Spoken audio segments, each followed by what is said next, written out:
وَإِنَّ اور بے شک فوقہم ان کے اوپر قاہرون زور آور ہے، طاقت والے۔ قال موسیٰ فرمایا موسیٰ نے لقومی اپنی قوم سے استعینوا باللہ مدد طلب کرو اللہ کی، واصبروا اور ہمت کرو صبر کرو۔ ان الارض للہ بے شک زمین اللہ کے لیے، یورثھا اس کا وارث بناتا ہے، من یشاء جس کو چاہتا ہے، من عبادہ اپنے بندوں میں سے، والعاقبۃ اور انجام للمتقین پرہیزگاروں کے لیے ہے۔ آیات کا ماقبل آیات کے ساتھ ربط اور تعلق یہ ہے کہ فرعون کے دربار میں جب حضرت موسیٰ علیہ السلام کے اس عظیم الشان معجزے کا ظہور ہوا تو جتنے بھی جادوگر تھے وہ بھی، اور اس کے علاوہ بھی لوگ حضرت موسیٰ پر ایمان لے آئے۔ فرعون کو یہ بات ناگوار گزری کہ وہ اس پر ایمان کیوں لائے، لہذا اس نے دھمکیاں دی اور کہنے لگا کہ میں تمہارے ہاتھ پاؤں بھی کاٹ دوں گا، تمہیں سولی پہ بھی لٹکاؤں گا، اور دیکھنا میں تمہارا کیا حشر کرتا ہوں۔ جادوگروں کو اللہ نے ایمان کی دولت عطا کر دی، اور ایسا ایمان اللہ نے انہیں عطا فرمایا کہ مسلمان ہوتے ہی گویا اللہ نے ان کو ایمان کی حلاوت بھی عطا کر دی۔ ایمان کی حلاوت جو ہے، مٹھاس، یہ بڑی نایاب چیز ہے۔ بہت سارے لوگ ایمان والے تو ہوتے ہیں لیکن ان کو جو ایمان کی چاشنی ہے، مٹھاس ہے، حلاوت ہے، وہ نصیب نہیں ہوتی۔ تو جب ایمان کی حلاوت، ایمان کی مٹھاس، ایمان کی چاشنی اللہ نصیب فرما دے تو ایمان جو ہے یہ پہلے نمبر پہ آ جاتا ہے، اور دنیا کی ساری لذتیں اور آسائشیں دوسرے نمبر پہ چلی جاتی ہیں۔ اس کے سامنے ایمان کے علاوہ کسی اور چیز کی کوئی اہمیت ہی نہیں رہتی۔ یہی وجہ ہے کہ آج ہم مسلمان بھی ہیں اور پھر بھی ہمیں دنیا سے محبت بھی ہے، اور دنیا پرست بھی ہیں، اور دنیا کی طرف مائل بھی ہو جاتے ہیں، مرغوب بھی ہو جاتے ہیں۔ دنیا کی محبتوں اور لذتوں سے ہم جو ہے وہ کنارہ کشی اختیار نہیں کر سکتے۔ وجہ یہ ہے کہ ایمان کی حلاوت نصیب نہ ہو۔ تو یہ عجیب لوگ تھے، اور اس قدر ان کے دل میں حضرت موسیٰ علیہ السلام کی محبت گھر کر گئی، اس قدر پختہ ہو گئی، اور فوراً اللہ نے انہیں ایمان بھی اور ایمان پر استقامت بھی اللہ نے عطا فرما دی۔ تو جب ایمان پر استقامت مل گئی، فرعون نے دھمکیاں دی، بڑا ڈرایا دھمکایا، تو ذرا بھر بھی، مچھر کے پر برابر بھی گویا انہیں ان کی دھمکیوں سے کوئی خوف اور ڈر نہ ہوا، بلکہ ساری دھمکیوں کے جواب میں انہوں نے یہ کہا کہ اتنی دھمکیاں دیتے ہو، ہم نے تو اپنے اللہ کی طرف پلٹ کے جانا ہے، ہم نے تو ویسے ہی مر جانا ہے، موت سے تو ہم ڈرنے والے ہیں نہیں ہیں۔ دنیا میں انسان کسی کو کیا کرے، آخر ظلم اور بربریت کا مظاہرہ کر کے اسے مار دے گا۔ تو ان کے سامنے جو تھا نا، وہ منظر بالکل ان کی آنکھوں کے سامنے تھا کہ جس حالت میں فرعون نے اپنی بیوی حضرت آسیہ کو سزا دی تھی، یہ لوگ اس کو بھولے نہیں تھے، اور یہ تو زد عام تھا، ہر زبان پہ یہ الفاظ تھے کہ اتنی محبت فرعون کو اپنی بیوی سے تھی، لیکن بس غرور اور تکبر میں، بڑائی میں ان بشیروں نے اس کو اتنا پھنسا دیا کہ یہ اپنی بیوی سے بھی گیا، اور بیوی کو بھی اللہ نے کیسا ایمان عطا فرمایا، چومیخا کر کے، چومیخا یعنی زندہ آدمی کی کھال اتارنا جو ہے نا، یہ سب سے بڑا عذاب ہے دنیا میں، اگر کوئی دے سکتا ہے تو یہ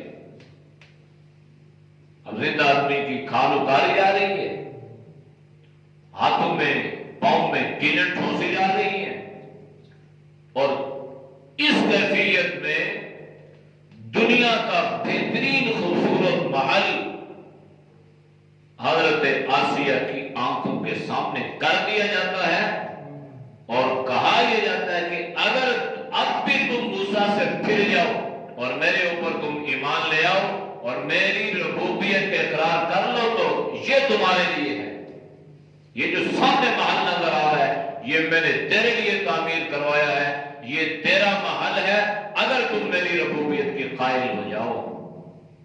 لیکن جس کے دل میں اللہ کا حق کر دے، جس کو ایمان کی حلاوت نصیب ہو جائے، وہ دنیا کے محلات تو کیا، دنیا اس کے لیے جنت بھی ہو جائے تو وہ اس کو خاطر میں نہیں لائے گا، اس سے کیا، جس کو اللہ مل جائے اسے دنیا کی چیزوں سے کیا غرض۔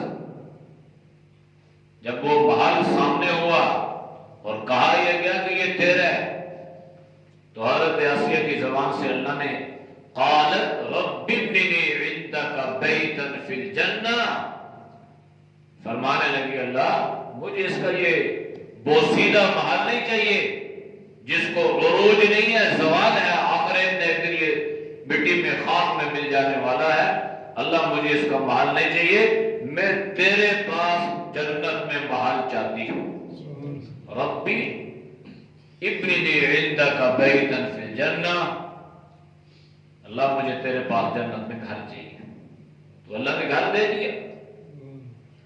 تو یہ جو منظر تھا نا یہ ان کے سامنے تھا کہ اس اذیت اور اس بربریت کا مظاہرہ جو ہے فرعون نے اپنی بیوی کے ساتھ کیا تھا، اور ہم کیا ہے، بندہ سوچ لے اگر ایک ظالم اپنی محبوبہ کے ساتھ، اپنی بیوی کے ساتھ، اپنی رفیق حیات کے ساتھ یہاں تک جا سکتا ہے تو وہ غیر لوگوں کے ساتھ کہاں تک جائے گا۔ لیکن اللہ جنہیں ایمان کی دولت عطا کر دے وہ کسی دھمکیوں سے ڈرا نہیں کرتے، بس وہ یہ سمجھتے ہیں کہ جان اللہ نے دی ہے، اللہ کے راستے پہ لگائیں گے اور اللہ کی طرف لوٹ کے چلے جائیں گے۔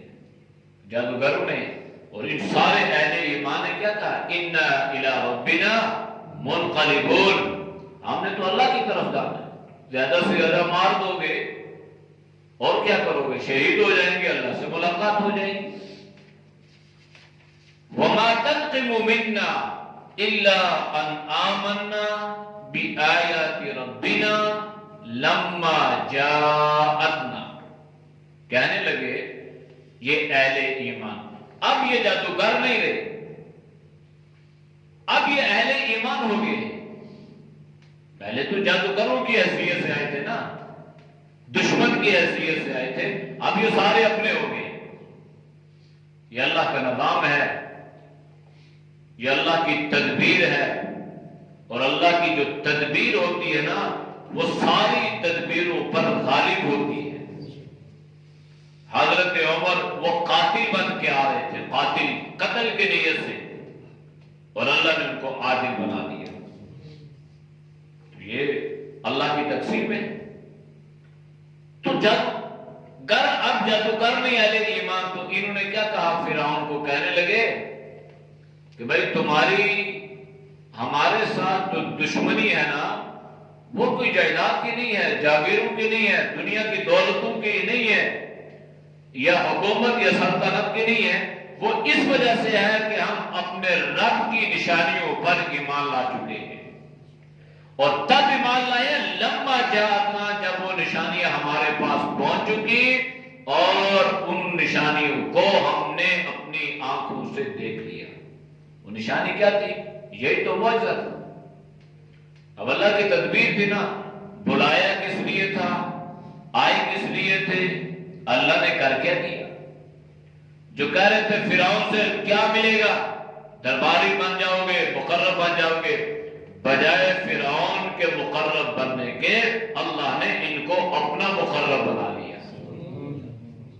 بڑی سوچنے کی بات۔ دنیا کی لالچیوں کے پیچھے کہہ رہے تھے کیا ملے گا، دنیا کتنی ملے گی، کیا انعام و اکرام ملے گا، تو فرعون نے ان کو دنیاوی لالچیں دی، لیکن جب بات سمجھ میں آ گئی تو وہ دنیا اور دنیا کی ساری لالچوں کو انہوں نے پاؤں کی ٹھوکر سے اڑا دیا، اور فرعون سے کہنے لگا اس لیے تو ہم سے دشمنی مول لے رہا ہے اور بدلہ اور انتقام چاہتا ہے کہ ہم اپنے رب کی نشانیوں پر ایمان لا چکے ہیں اور وہ نشانیاں ہمارے پاس پہنچ چکی ہیں اور ہم ان کو دیکھ چکے ہیں، ہمیں اس سے کوئی غرض نہیں ہے، تو نے جو کرنا ہے کر، ہمارے ساتھ ہمارا رب ہے، تیری دھمکیوں کی پرواہ نہیں۔ دشمن کا کام ہے بھائی، دشمن سے بندہ خیر کی توقع کیوں رکھتا ہے؟ سانپ کا کام ہے ڈسنا۔ اب انسان یہ سوچے سانپ مجھے نہیں ڈس سکتے، بھائی اپنے آپ کو بچاؤ نا۔ تو ہم لوگ جو ہے وہ دشمن سے یہ توقعات وابستہ رکھتے ہیں کہ وہ ہمیں جو ہے ہمارا جو ہے وہ جھولیاں بھریں گی اور ہمیں امداد دیں گے، اور ہم ذرا سی کوئی پریشانی مصیبت آئی ہماری نظریں لوگوں کی طرف اٹھ کھڑی ہوتی ہیں، اور حکومتی سطح پہ دیکھا جائے تو یہودیوں کی طرف، عیسائیوں کی طرف، یورپ کی طرف وہ ہماری امداد کریں گے۔ بھائی ان کی طرف کیوں دیکھ رہے ہو؟ اللہ سے امداد طلب کرو اور ان سے سبق حاصل کرو کہ فرعون کے دربار میں کھڑے ہو کر یہ کہہ رہے ہیں کہ تیری دشمنیوں کی پرواہ ہمیں نہیں ہے، تو جو دھمکیاں دیتا رہے، لیکن اللہ سے ساری امیدیں وابستہ کیے ہوئے ہیں اور اللہ سے دعا یہ کر رہے ہیں کہ اللہ ہمیں صبر چاہیے، بس ربنا افرغ علینا صبرا، اے اللہ ہمیں تو اپنے پاس سے صبر عطا کر دے، ہمارے دلوں کو صبر اور ہمت اور ان جذبات سے بھر دے۔ یہ صبر کی دعا تو ویسے مانگنی نہیں چاہیے، کیوں؟ صبر مصیبت کے مقابلے میں ہے نا، آپ صبر کی دعا مانگ رہے اس کا مطلب اللہ سے آپ مصیبت مانگ رہے ہیں۔ ہاں مصیبت آئے اس پہ ثابت قدمی کی دعا کرنی چاہیے اور اللہ سے عافیت کی دعا مانگنی چاہیے، کیونکہ علماء نے لکھا ہے کہ اللہ سے شکر کی دعا تو کرو، یا اللہ ہمیں شکر گزار، چونکہ اللہ کی نعمتوں کے بدلے میں شکر ہے، اور یہ دعا نہ کرو اللہ تو ہمیں صبر عطا کر دے، صبر تو مصائب کے مقابلے میں ہے، تو آپ صبر کب مانگ رہے اللہ سے؟ مصیبتوں اور پریشانیوں پر۔ آپ اللہ سے مصیبتیں مانگے ہی نا، پریشانیاں مت مانگے، اللہ سے عافیت کی دعا کریں۔ اللہ کے نبی صلی اللہ علیہ وسلم نے عافیت کی دعا سکھلائی۔ ہاں اگر پریشانی آ جائے، مصیبت آ جائے تو اب اس پہ یہ دعا کریں، اللہ یہ پریشانی تیری طرف سے ہے، صبر بھی تو عطا فرمانے والا ہے، یا اللہ اس بیماری پر، اس پریشانی پر، اس مصیبت پر صبر عطا کر دے۔ پہلے نہیں، جب آئے تب۔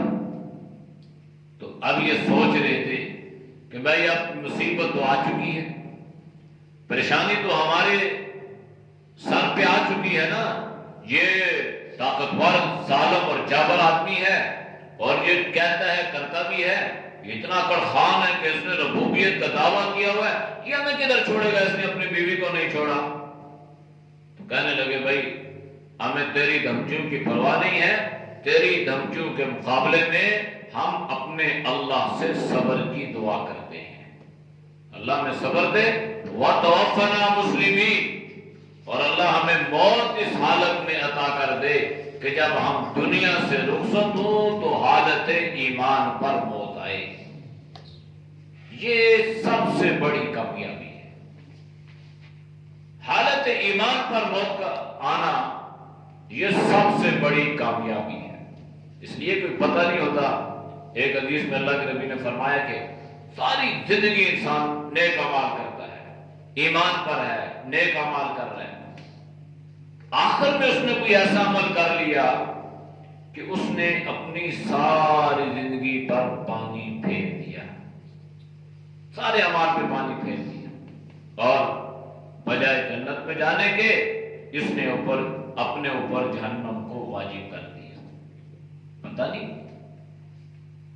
اور ایسا بھی ہے کہ ایک آدمی ساری زندگی برے اعمال کرتا ہے، اللہ اس کو توبہ کی توفیق عطا کرتا ہے، توبہ کرتا ہے، استغفار کرتا ہے، اور اللہ اس کو ایسے عمل کی توفیق عطا کر دیتا ہے کہ اس عمل کی بدولت اللہ اس کی ساری سیاکاریوں پہ پانی پھیر دیتے ہیں، اور اللہ اس کے لیے بخشش اور مغفرت کا فیصلہ فرما دیتے ہیں. امام جوزی رحمۃ اللہ علیہ بڑے مشہور محدث بھی گزرے ہیں، اللہ کے ولی، تو انہوں نے بڑے بڑے واقعات لکھے ہیں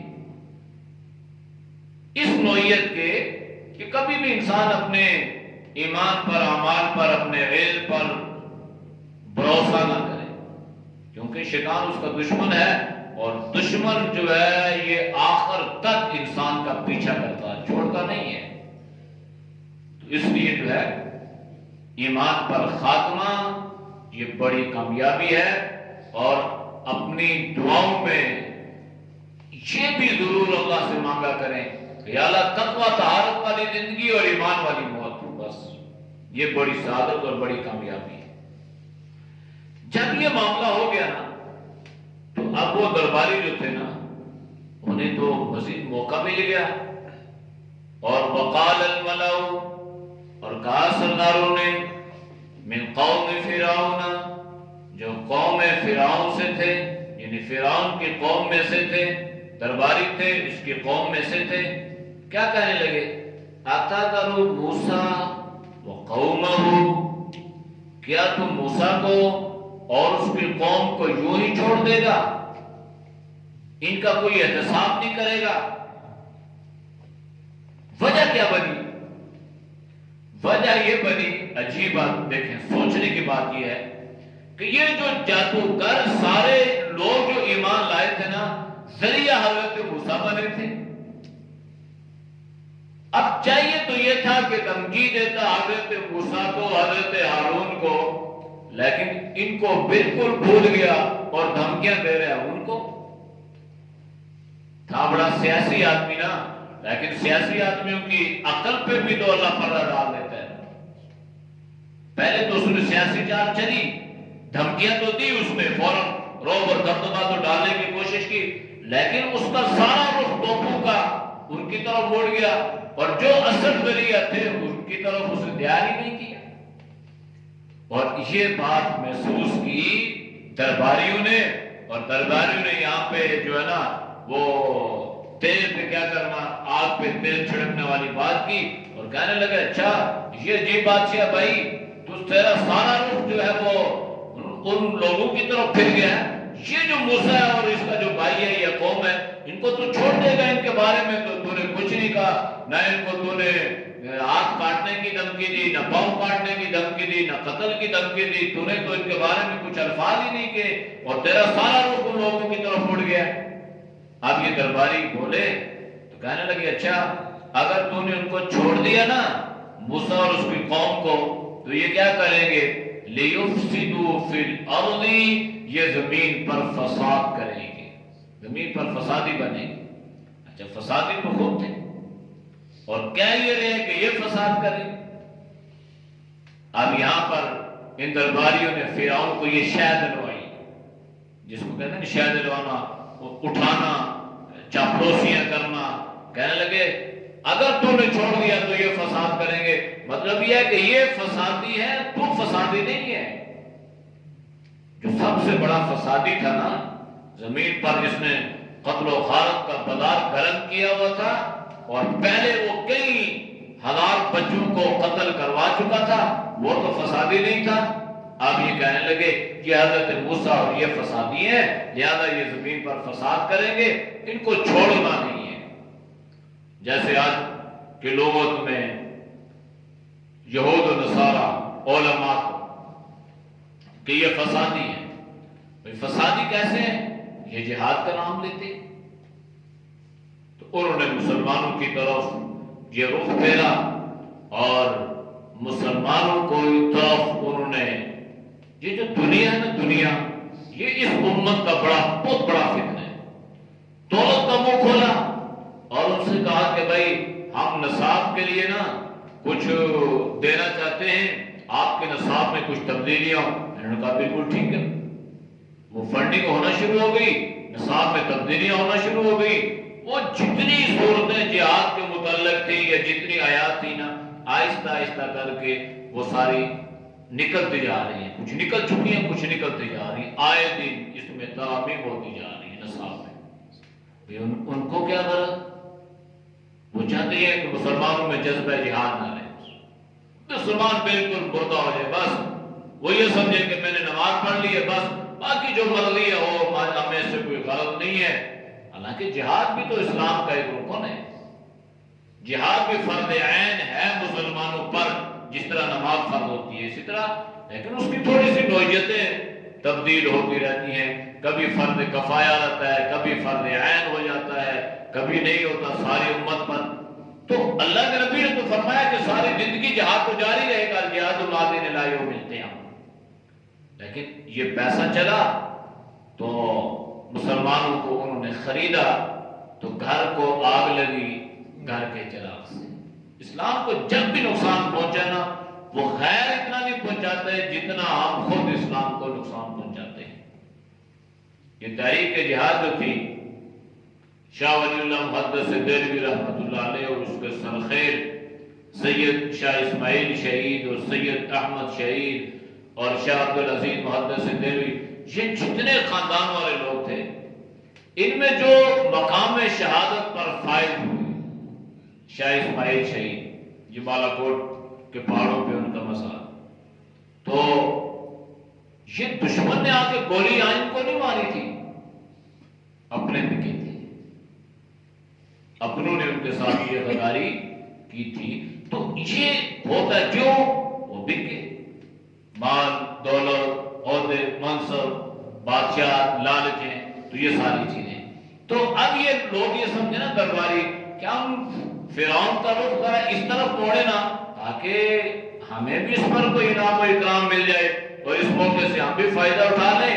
اور کہنے لگے کہ اگر تو نے موسیٰ اور اس کی قوم کو چھوڑ دیا، زمین پر فساد کریں گے. وَيَذَرَكَ وَآلِهَتَكَ، تجھے بھی اور تیرے معبودوں کو یہ پھر معاف نہیں کریں گے. ساتھیوں بھی کہہ دیے. جس سے معلوم یہ ہونا، فرعون نے اگرچہ بذات خود ربوبیت کا دعویٰ کیا تھا، اس کے باوجود وہ بتوں کی پوجا کرتا تھا. خود بھی کہتا تھا میں رب ہوں، مجھے سجدہ کرو، لیکن خود بھی وہ بتوں کے آگے جھکتا تھا. تو جب اس نے قوم نے درباریوں نے یہ بات کہی نا، تو اس نے کہا اچھا ٹھیک ہے پھر چلو. خانہ کہنے لگا سَنُقَتِّلُ أَبْنَاءَهُمْ وَنَسْتَحْيِي نِسَاءَهُمْ، کہنے لگا قریب میں ان کے بیٹوں کو قتل کر دوں گا اور ان کی عورتوں کو چھوڑ دوں گا. یعنی عورتوں کو قتل نہیں کروں گا. اب یہ جو فرعون نے دھمکی دی نا، یہ دوسری مرتبہ تھی. پہلے تو حضرت موسیٰ علیہ السلام کی پیدائش کے وقت یہ معاملہ کر چکا تھا کہ جو بیٹا پیدا ہو، جو لڑکا پیدا ہو، اس کو قتل کر دو، لڑکی کو چھوڑ دو. اب اس نے یہی کہا کہ جناب کیا ہوگا کہ ہم ان کے لڑکوں کو قتل کریں گے، عورتوں کو نہیں کریں گے، چھوڑ دیں گے. وَإِنَّ فَوْقَهُمْ قَاهِرُونَ، ہم ان پہ غالب آنے والے ہیں، ہم زورا ہو رہے ہیں، طاقت والے ہیں. جب یہ دھمکی دی نا، تو حضرت موسیٰ علیہ السلام کے ساتھ جو قوم تھی نا بنی اسرائیل، یہ قوم بھی عجیب قوم تھی. حضرت موسیٰ علیہ السلام کا جو بالا جن کے ساتھ واسطہ پڑا نا، وہ عجیب. ایک تو سب سے بڑا ظالم جابر فرعون ادھر یہ ہے، اور ادھر جو اپنی قوم ہے اس کی حالت تو عجیب ہے بھائی. اب تک ہے اس کی حالت بھی، وہ کبھی کیا کرتے ہیں، کبھی کیا کرتے ہیں، کبھی سامری کے پیچھے چل پڑتے ہیں، کبھی گائے کے بارے میں وہ شروع کر دیتے ہیں. عجیب قسم کے یہ بنی اسرائیل تھے، اور یہ کسی بات پر ٹکنے والے بھی نہیں تھے، رہنے والے نہیں تھے، ان میں استقامت والی بات نہیں تھی. اب یہ جو جادوگر تھے، یہ ایمان جو لوگ لائے تھے نا، انہوں نے تو اپنی ایمان کا اظہار کر دیا اور بالکل دو ٹوک الفاظ میں اپنے موقف کا اعلان کر دیا۔ وہ جو قوم ان کی تھی نا، وہ عجیب قوم تھی۔ جب یہ فرعون کی دھمکیاں نا قوم تک پہنچی تو قوم بڑی گھبرائی اور موسیٰ علیہ السلام کے، موسیٰ یہ کیا ہو رہا ہے؟ اب تو ہمارے پاس وہ سخت وہ طاقت وہ، ہم کیا کریں گے؟ اب پہلے بھی ہم نے تمہاری وجہ سے یہ اذیتیں برداشت کی، اب تمہاری وجہ سے پھر ہمارے اوپر یہ پریشانی آنے لگی ہے۔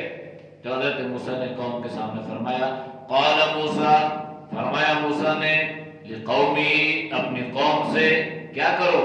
استعینوا باللہ، بس بھائی یہ نسخہ ہے تمہارے پاس کہ اللہ کی مدد طلب کرو، وَاصْبِرُوا، اور ہمت سے کام لو۔ بس اگر دنیا میں تم کامیابی چاہتے ہو، سرخوری چاہتے ہو اور حکومت، سلطنت اور اقتدار چاہتے ہو تو تمہارے پاس یہ بہترین ہتھیار اور اسلحہ ہے، یہ ایٹم بم سے بھی بڑی چیز ہے۔ اگر تم ان دو کاموں کو اپنا لو گے تو حضرت موسیٰ نے قوم سے یہ فرمایا، ان الارض للہ، زمین اللہ کی ہے، فرعون کی نہیں ہے، اقتدار بھی اللہ کا ہے، حکومت اور سلطنت بھی اللہ کی ہے، اس کی کیا طاقت اور مجال ہے؟ یہ عارضی ہے، یہ اس کو اللہ نے ہماری آزمائش کے لیے یہاں پہ کھڑا کیا ہوا ہے۔ آپ نے گھبرانا نہیں ہے، اللہ سے مدد طلب کرنی ہے، ہمت سے اور جذبے سے کام لینا ہے۔ زمین اللہ کی ہے، یورثها من یشاء من عبادی، اس زمین کا وارث اللہ بناتا ہے اپنے بندوں میں سے جس کو چاہتا ہے، یعنی وہ اقتدار سونپ دیتا ہے، حکومت عطا کر دیتا ہے، سلطنت بادشاہ عطا کر دیتا ہے جس کو چاہتا ہے۔ لیکن ذہن میں رکھنا، حکومت تو فرعون کی بھی ہے، حکومت میری بھی آئے گی، والعاقبۃ للمتقین، انجام کے اعتبار سے کامیاب وہ ہوگا وہ حکمران جو اللہ سے ڈرنے والا ہوگا۔ ورنہ یہ چیز نہیں ہے کہ جس کو حکومت مل گئی تو وہ کامیاب ہو گیا۔ حضرت موسیٰ نے ان لوگوں کی ذہن سازی فرمائی اور انہیں یہ نصیحتیں فرمائی کہ اگر متقی بنو گے تو پھر اللہ کی مدد اور نصرت تمہارے ساتھ شامل حال رہے گی۔ اعوذ باللہ من الشیطان الرجیم،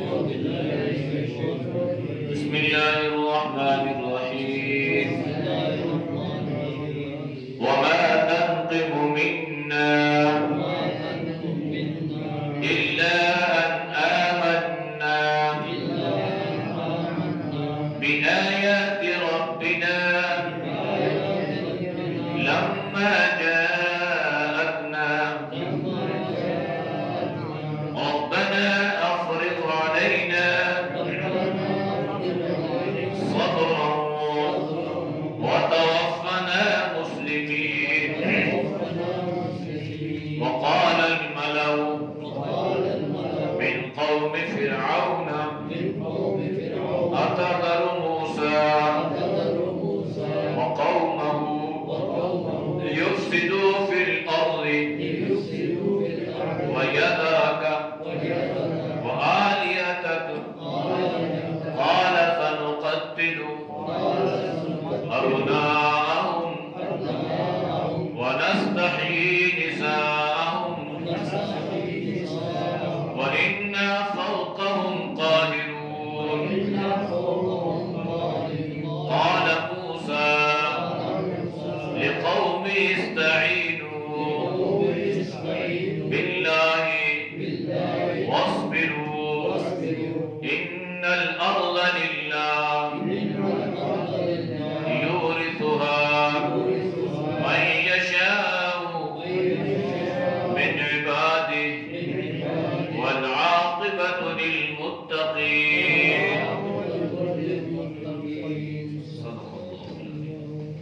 الحمد لله رب العالمين والعاقبة للمتقين والصلاة والسلام على النبي الكريم۔ یا اللہ ہم سب کے صغیرت بڑے گناہ کو معاف فرما، گناہوں سے حفاظت فرما، نیک اعمال کی توفیق نصیب فرما، اعمال پر استقامت عطا فرما، ایمان کی حلاوت نصیب فرما۔ یا اللہ تقوی طہارت والی زندگی نصیب فرما، خباثتوں سے، زلاتوں سے، قدرتوں سے، نفرتوں سے اللہ پوری امت کی حفاظت فرما۔ یا اللہ جتنے دوست بزرگ تیری رضا کے لیے سنتے ہیں اللہ ان کے سننے کو قبول فرما، دین دنیا کی بھلائیوں کا ذریعہ بنا، دونوں جہانوں میں کامیابی کا ذریعہ بنا، اے اللہ دونوں جہانوں کے حسن عطا فرما، یا اللہ رزق حلال میں برکتیں عطا فرما، حرام سے اللہ تو سب کی حفاظت فرما، یا اللہ یا ارحم الراحمین جب تک زندہ رہیں تو حالت ایمان پر اسلام پر زندہ رہیں، اور یا اللہ جب موت آئے تو اللہ حالت ایمان پر موت عطا فرمانا، اور یا اللہ تو سب مسلمانوں کی زبانوں پر کلمہ توحید لا الہ الا اللہ محمد رسول اللہ کو جاری فرمانا، وصلی اللہ تعالی علی نبی الامی وعلی آلہ وصحبہ اجمعین برحمتک یا ارحم الراحمین۔